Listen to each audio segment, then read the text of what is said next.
trembling fingers traced the jagged wounds of the stranger in the dark, accompanied by soft whispers of comfort. Believing she was merely saving a nameless broken soldier, the blind healer had no idea her gentle hands were actually soothing the Blood King himself, the very monster she swore to hate forever. The year was 1247, and the brutal winter winds, howling through the jagged peaks of the Ethelgard Mountains, carried the bitter scent of pine frost and impending death. In the secluded muddy outskirts of Darrowshire, a tiny village forgotten by the nobility, lived Isolde. Isolde was an Omega, a status that usually guaranteed a life of coddled protection within a pack's inner den. But Isolde was a pariah. 5 years ago, a brutal raid orchestrated by the royal army had swept through her former pack's lands. The Hemsworth estate, where she had served as a healer's apprentice, was burned to the ground. She had survived the raging inferno, but the searing heat and falling debris had permanently stolen her sight. Her world was now one of perpetual darkness, painted only by sound's textures and the acute hypersensitive sense unique to her Omega biology. She lived alone in a drafty timber cabin at the edge of the woods, trading her potent herbal remedies to villagers like Abigail Thatcher, the local baker, in exchange for bread and firewood. The villagers whispered about the war raging in the north. They spoke in hushed, terrified tones of King Magnus, the alpha of all alphas. They called him the Blood King, a massive, merciless brute who conquered territories with iron claws and silver swords, leaving nothing but widows and ashes in his wake. Isolde despised him.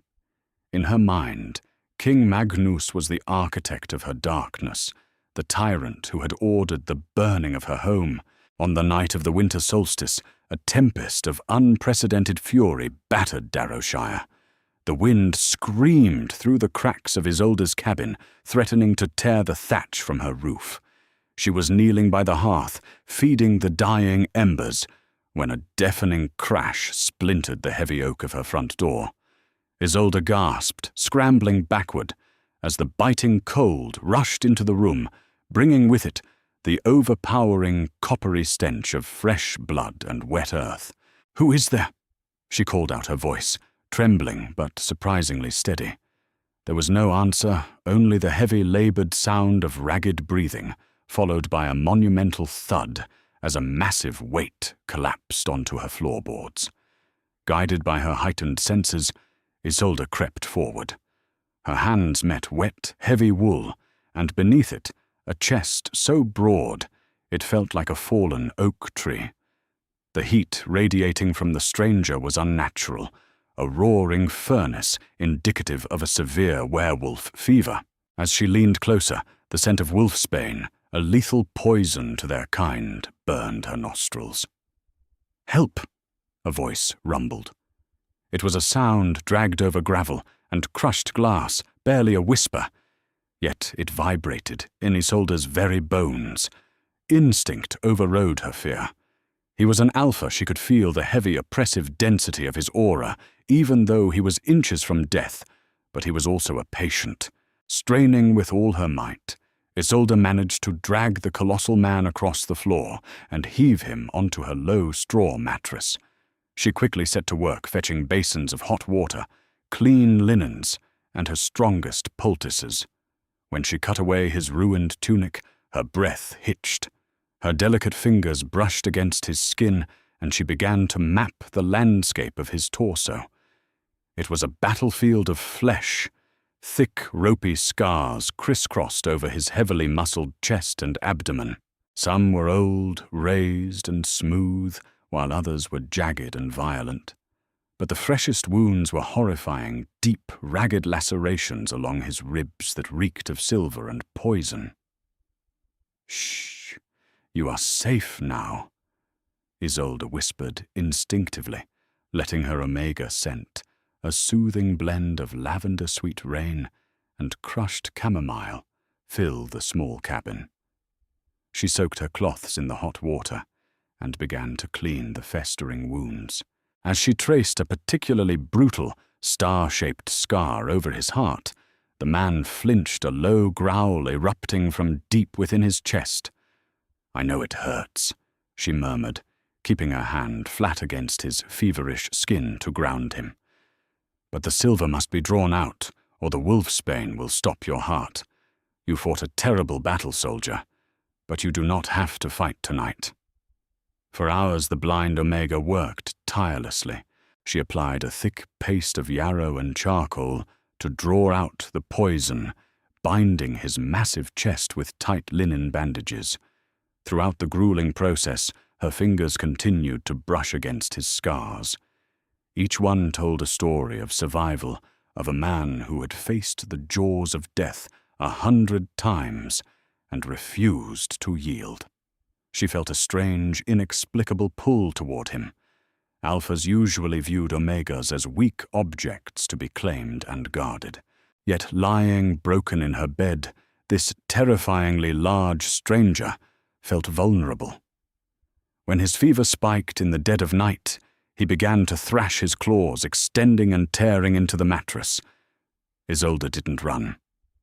She climbed onto the edge of the bed, pulling his heavy, sweat-drenched head into her lap.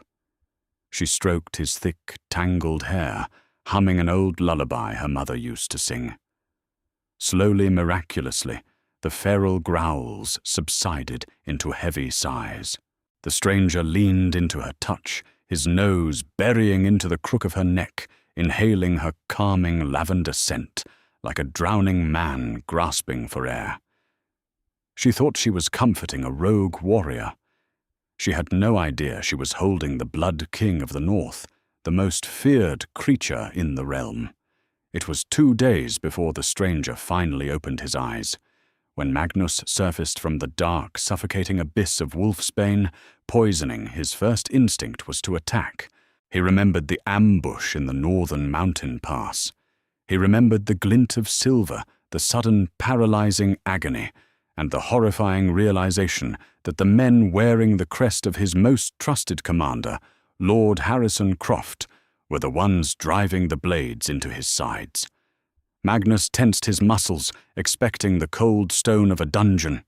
Instead, he felt the soft prickle of a straw mattress and smelled the intoxicating sweet aroma of lavender and rain.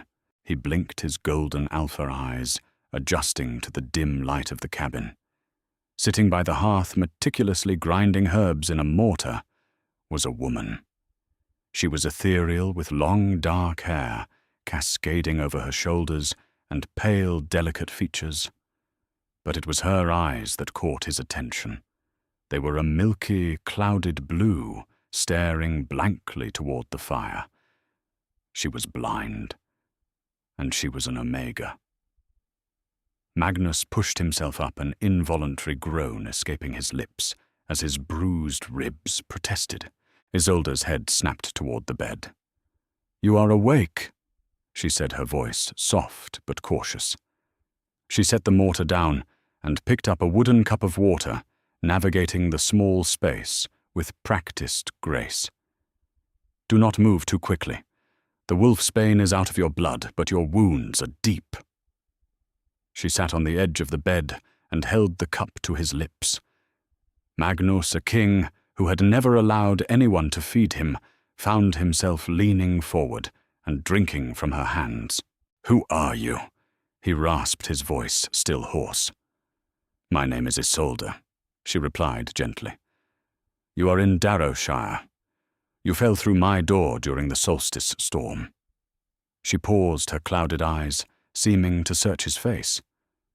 "You carry the scars of 100 wars. Who are you, soldier?" Magnus hesitated. If he revealed he was the Alpha King, his enemies would surely find him, and this innocent Omega would be collateral damage. Moreover, his reputation preceded him. If she knew who he was, she would likely poison his water out of sheer terror. "Garrett," he lied, choosing the name of a fallen friend. "I am a mercenary. My unit was ambushed." Isolde sighed, taking the cup back. This endless war. It ruins everything it touches. You speak as though you have lost much to it, Magnus observed, watching the way the firelight danced across her delicate features. He felt an intense, possessive instinct flaring within his chest. His inner wolf, previously silenced by poison, was suddenly howling, captivated by her scent. I lost my sight, my family and my pack, Isolde said, matter-of-factly, though a trace of deep sorrow lined her words. 5 years ago, the royal army burned the Hemsworth estate to the ground. They said we were harboring rebels. It was a lie. Magnus froze. His heart slammed against his ribs. The Hemsworth estate. He remembered that campaign, but he had explicitly given orders to spare the civilian packs and only capture the defecting generals. The king ordered it. Isolde continued, her voice hardening with an anger that shocked him. King Magnus, they call him a great conqueror, but he is nothing but a butcher, a coward who hides behind his army and burns innocent Omegas in their beds. Magnus felt as though a silver blade had been twisted into his gut. The hatred in her voice was visceral. He stared at her, this beautiful, fragile creature who had just spent 2 days painstakingly dragging him back from the brink of death, unaware that she was cursing the very man she had saved. The king. Magnus started, his voice strained. Perhaps the king did not know. Perhaps his commanders acted on their own. A king is responsible for the dogs he unleashes, Isolde retorted sharply. She reached out her fingers, finding his shoulder. Instantly her touch softened the healer, replacing the bitter survivor. But you are not him. You are just a man who followed orders. I felt your scars, Garrett. You have suffered enough under his reign. Magnus closed his eyes, overwhelmed by a torrent of guilt and rage. Harrison Croft. Croft had commanded the Southern Battalion 5 years ago. Croft had ordered the burning of Hemsworth, and now Croft had orchestrated the assassination attempt on him. The betrayal ran deeper than he could have ever imagined. Over the next week, a strange, beautiful routine developed. Magnus, the terrifying Blood King, became Garrett, the quiet mercenary. He chopped her wood, repaired her splintered door, and watched her with an intensity that made his blood boil with a newfound devotion. Isolde, in turn, found herself looking forward to his deep, rumbling voice. She loved the way his large, calloused hands felt when he gently guided her away from a hot pan, and she found a bizarre comfort in the lingering, spicy scent of pine and leather that clung to him. One evening, as the snow fell heavily outside, Magnus sat shirtless by the fire while Isolde changed his bandages. Her fingers ghosted over the star-shaped scar on his chest. "This one," she whispered. "It feels different. Not a sword." "A claw," Magnus replied softly, staring down at her face. "A challenge for leadership. A long time ago." "Did you win?" she asked, a small smile playing on her lips. "I survived," he answered. He reached up his large hand, gently wrapping around her delicate wrist, halting her movements. He couldn't stop himself. He leaned down, burying his face in the crook of her neck, inhaling deeply. Isolde gasped, a shiver running down her spine, but she didn't pull away. Her Omega instincts were singing, recognizing the powerful protective alpha, claiming her space. "Isolde," he murmured against her skin, his heart pounding. He wanted to tell her the truth. He wanted to strip away the lies, to tell her that he was the king, that he would rebuild her home, give her the world, and tear the throat out of the man who had blinded her. But before he could speak, the peaceful silence of the winter night was shattered. The frantic echoing clang of the Darrowshire village bell pierced the air. It was the warning bell. Magnus's head snapped up, his golden eyes flashing with lethal intent. Footsteps, heavy, armored footsteps, were crunching rapidly through the snow, heading straight for the isolated cabin. "Isolde!" a terrified voice screamed from outside. It was Abigail Thatcher, the baker. "Isolde, run soldiers from the capital. They are searching every house. They say they are looking for a wounded monster." Isolde's face drained of colour. "The Royal Army," she whispered, terrified. She grabbed Magnus's arm. "Garrett, you have to hide. If they find a wounded mercenary, they will kill you." Magnus stood up, his massive frame towering in the small room. His wound screamed in protest, but his alpha aura exploded outward, raw, dominant, and terrifying. The facade of the broken soldier melted away, replaced by the lethal presence of the Blood King. "They are not looking for a mercenary, Isolde," Magnus said, his voice dropping into a dangerous feral octave that made the floorboards vibrate. He stepped toward the door, his eyes locked on the shadows outside. "They are looking for me." The door shattered inward, a violent explosion of splintered oak and iron hinges. Snow and blinding wind blasted into the tiny, dimly lit cabin, followed by the heavy, ominous clanking of armored soldiers. Commander Alaric Hayes, a ruthless lieutenant, strictly loyal to the traitorous Lord Harrison Croft, stepped triumphantly through the ruined doorway. His cruel, hollow eyes locked instantly onto the towering, imposing silhouette of the injured man standing defensively in front of the blind Omega. "Well, well," Hayes sneered, his thick, leather-gloved hand resting comfortably on the ornate hilt of his silver-laced broadsword. "Lord Croft sends his warmest regards, Your Majesty. We tracked the unmistakable stench of your blood all the way from the northern mountain pass. Did you honestly think you could hide from the royal vanguard in a pathetic peasant's shack?" Isolde stood completely frozen behind the massive frame of the man she had come to know as Garrett. Her mind violently spun, desperately, trying to process the horrifying reality of the situation. "Your Majesty." The words echoed endlessly in her skull like a heavy, mournful death knell.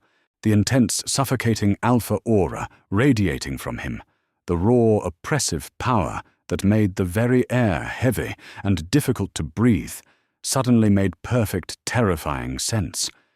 "You came a very long way just to die."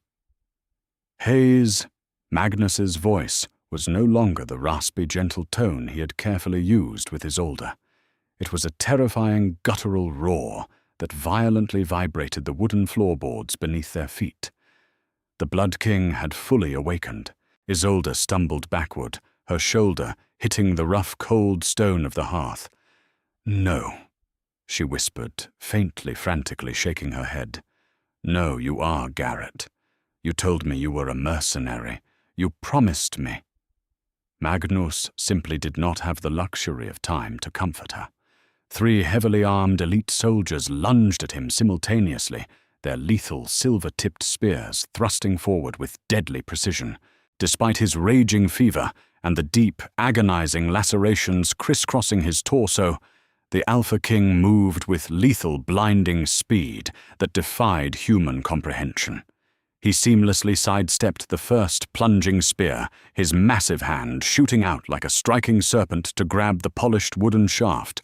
With a violent, effortless twist, he shattered the weapon completely and drove the jagged, splintered end directly into the shocked soldier's unprotected throat.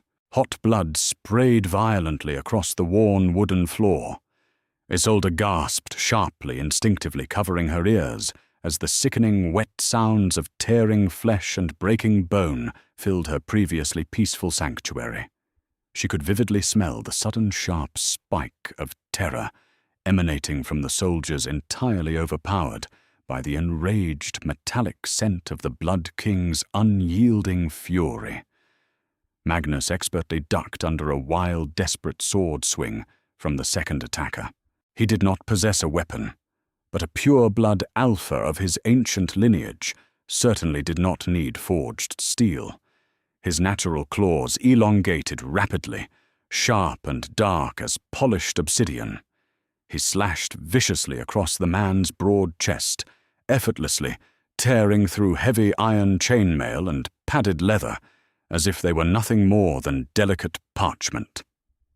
The soldier crumpled instantly, choking on his own blood. "Kill him now! He is weakened from the wolf's bane," Hayes barked frantically, drawing his own glowing blade and stepping boldly into the chaotic fray. Magnus roared a sound so remarkably primal and deafeningly loud that it physically shattered the remaining clay pots sitting on Isolde's wooden shelves. He threw his massive bulk directly at Hayes. The two powerful men collided violently with the unstoppable force of a collapsing mountain. Hayes barely managed to slice his silver-coated blade heavily across Magnus's previously injured ribs, deeply reopening the brutal star-shaped wound. Magnus grunted loudly in pain, but the searing agony miraculously only served to further fuel his feral, uncontrollable rage. He firmly grabbed Hayes by his heavy armored collar, lifting the fully grown armored man entirely off the ground with a single hand, and slammed him mercilessly against the heavy timber support beam of the cabin roof. "Croft will undoubtedly burn for his blatant treason," Magnus snarled aggressively into Hayes's pale, terrified face. "And you will eagerly burn first." With a sickening definitive crunch, Magnus ruthlessly snapped the commander's neck, dropping the lifeless heavy body carelessly to the bloody floorboards. The remaining soldiers, witnessing the shockingly brutal and effortless execution of their confident leader, immediately threw down their silver weapons and fled frantically into the raging blizzard outside, screaming in absolute unfiltered terror. A heavy oppressive silence descended upon the ruined blood-soaked cabin, broken only by the continuous howling wind outside, and Magnus's heavy, labored, rattling breathing. The metallic, coppery scent of fresh blood was incredibly overpowering in the small space. Magnus turned slowly, his muscles trembling. His broad chest heaved heavily, thick streams of hot blood trickling steadily down his muscular torso, completely staining the clean white bandages Isolde had so carefully and tenderly wrapped. He looked desperately at the fragile, terrified Omega, huddled closely by the hearth. Her beautiful clouded eyes were incredibly wide, with pure, unfiltered terror. She was trembling violently, her small, delicate hands pressed flat against the stone wall behind her, looking almost as if she were desperately trying to push herself straight through the solid rock to escape him. "Isolde." Magnus took a hesitant, painful step forward, his booming voice softening drastically, taking on a pleading, desperate tone. "Do not come near me." Isolde screamed loudly, her voice cracking painfully with immense betrayal and utter horror. You are him. You are the monster. You are King Magnus." The devastating truth hung thickly in the air, cold and entirely undeniable. Isolde's chest rose and fell in frantic, erratic, panicked breaths. The gentle, quiet giant she had tirelessly nursed back to health, the broken man whose jagged scars she had traced with such deep, profound reverence, was the very architect of her darkest nightmares. The infamous Blood King, the ruthless monster who had allegedly ordered the complete and utter destruction of her life at the Hemsworth estate. "Isolde, please, you must listen to me," Magnus implored desperately heavily, dropping to one knee amidst the bloody wreckage of her home. The intense physical pain radiating from his reopened silver wounds was absolutely nothing compared to the sharp, twisting agony of smelling her potent terror. Her wonderfully sweet scent of blooming lavender and fresh rain had turned sharply sour, deeply spiked, with the bitter, acidic tang of absolute heartbreaking panic. "Listen to what exactly?" she cried out loudly, hot tears streaming continuously from her unseeing eyes. "To more of your silver-tongued lies, you eagerly drank water from my hands. You slept peacefully in my bed. You comfortably let me care for you, knowing full well that I deeply despised the very ground you proudly walk upon. You are the merciless butcher who violently took my sight and my family. I did not know anything about the Hemsworth massacre until you told me." Magnus roared back, his deep voice incredibly thick with desperate raw honesty. "I swear it to you, on my inner wolf and my soul, Lord Harrison Croft cowardly commanded the Southern Royal Battalions 5 long years ago. I gave exceptionally strict orders to safely capture the defecting rebel generals and to completely spare the innocent Pax. Croft blatantly defied me. He purposely burned your beautiful home to secretly line his own greedy pockets with the wealthy estate's gold. And now he has cowardly tried to assassinate me in the mountains to forcefully seize the throne for himself." Isolde shook her head furiously, slowly sinking completely to the wooden floor, tightly wrapping her slender arms around her knees in a purely defensive posture. "Those are merely the convenient words of a king. They honestly mean absolutely nothing to me. Corrupt kings always have a convenient traitor ready to publicly blame for their own horrific atrocities." Magnus painfully crawled closer, completely ignoring the dark red blood pooling thickly beneath him on the floor. He stopped just mere inches away from her trembling form, continuously radiating an intense, desperate, burning heat. "Then feel my absolute truth, little Omega." He reached out cautiously, his massive, blood-stained, calloused hand gently and carefully grasping her violently trembling wrist. She flinched sharply, desperately, trying to pull herself away from his terrifying touch, but he held incredibly firm, gently but forcefully, guiding her small hand directly to his bare, bleeding chest. He firmly pressed her soft palm, completely flat, against the erratic, thundering, booming beat of his powerful heart. An alpha simply cannot lie to an omega without his own heart loudly betraying him. Magnus whispered softly, his deep voice noticeably trembling with a profound, overwhelming emotion he had never genuinely felt in his entire, remarkably violent life. "I did not order them to burn your beloved home, Isolde, but I swear I will entirely rebuild it. I will relentlessly hunt Harrison Croft to the very ends of the earth. I will gladly bring you his severed head, and I will gratefully spend the absolute rest of my miserable, blood-soaked, violent life making amends to you." Isolde felt his heavy heartbeat against her fingertips. It was incredibly wild, rapid, and completely undeniably steady in its perfect rhythm, the absolute, undeniable physiological truth of a pure-blood werewolf. He simply wasn't lying. The monumental realization hit her chest exactly like a devastating physical blow. The terrifying monster she had vehemently hated for 5 long, agonizing years was merely a phantom, a tragic, awful misconception, born of profound treason. The massive man, presently kneeling humbly before her, heavily bleeding and completely broken, was really just a lonely king, violently betrayed by his own trusted shadow. The winter blizzard continued outside, but inside the cabin, the emotional storm broke. Isolde slowly withdrew her hand from his chest, her delicate fingers slick with his fresh blood. The reopened silver wound was aggressively poisoning him again.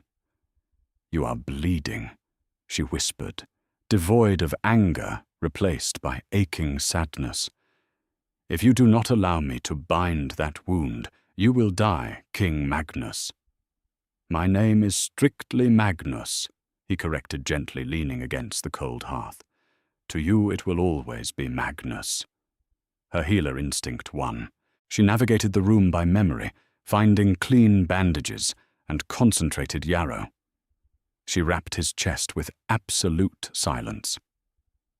Magnus gently brushed a stray lock of soft hair behind her ear. "Come safely with me to the capital," he requested. Isolde froze. I am a blind Omega. I have no legitimate place in court. You rightfully belong wherever I am, Magnus declared, his inner wolf surging. The fated bond was now a roaring inferno. You saved my life. You saw past the monster. You are my true, fated mate. The powerful word hung in the air. She would undeniably be queen. I cannot see, she whispered sadly. I cannot lead a mighty pack. You see far more clearly than any sighted advisor, Magnus replied affectionately. I will happily be your eyes forever. 3 days later, the royal guard arrived in Darrowshire. They found their king alive, wrapping his massive arm protectively around a beautiful blind Omega. The journey back to Ethelgard was swift. Magnus did not rest. When the imposing gates crashed open, the Blood King demanded vengeance. Lord Harrison Croft was dragged from his chambers, pleading for mercy. He was forcefully thrown into the grand throne room. Magnus sat upon the obsidian throne. Beside him, seated on a carved chair, was Isolde. She wore a stunning gown of deep sapphire. High treason! Magnus echoed fiercely. You conspired to violently murder your king. But worse, 5 years ago, you defied my direct command. You slaughtered the innocent Omegas of Hemsworth simply for stolen gold. Croft wept openly, trembling in fear. My king, please, I beg you. It was a mistake. Liar! Isolde spoke firmly. I clearly smelled the heavy lamp oil. I unmistakably heard you happily laugh as the roofs caught fire. A collective gasp rippled through the gathered nobility. Croft turned ashen grey. Magnus promptly stood up, drawing his broadsword. The terrifying sound of ringing steel was the last thing Croft heard. With a brutal swing, the king severed the traitorous head from his shoulders. Justice was permanently served. In the peaceful months that followed, the kingdom miraculously underwent a beautiful transformation. The terrifying Blood King eagerly rebuilt the devastated lands, starting with Hemsworth. Isolde swiftly became the beating true heart of the vast kingdom. She successfully established a massive network of safe sanctuaries for countless orphaned Omegas. Her unyielding grace, profound wisdom, and the devotion of the king silenced any dissent. One peaceful evening, standing quietly on the grand balcony of the high citadel, feeling the crisp northern wind brushing against her pale face, Isolde comfortably felt the wonderfully familiar heavy warmth of Magnus securely wrapping his thick arms safely around her from behind. He comfortably rested his bearded chin softly on the top of her head, happily inhaling her sweet, relaxing lavender scent deeply into his lungs. She slowly reached up her delicate, gentle fingers, lovingly tracing the incredibly thick, heavily raised scar, permanently residing on his muscular forearm. Are you truly at peace, my beautiful queen? Magnus murmured softly, his deep voice a wonderfully low, comforting, loving rumble. I truly am. Isolde smiled warmly, happily leaning her head back comfortably against his remarkably broad, solid chest. She continuously traced the jagged scar, happily realizing it was no longer a scary symbol of a fearsome, bloody warrior, but strictly the undeniable mark of the loyal man who truly loved her. She had previously thought she was bravely saving a scary, broken monster in the pitch dark. Instead, she had miraculously found her absolute guiding light, happily reigning wonderfully beside the most powerful alpha in the entire world, forever bound intimately by the healed scars they had beautifully overcome. Did this epic tale of betrayal, undeniable fate, and true love leave you breathless? If you were captivated by Isolde and Magnus's journey from a shattered cabin to the royal throne, please hit that like button and share this story with your friends. Don't forget to subscribe to our channel for more thrilling werewolf romance dramas intense alpha kings, and twists you will never see coming. Drop a comment below with your favorite moment and join our amazing pack today.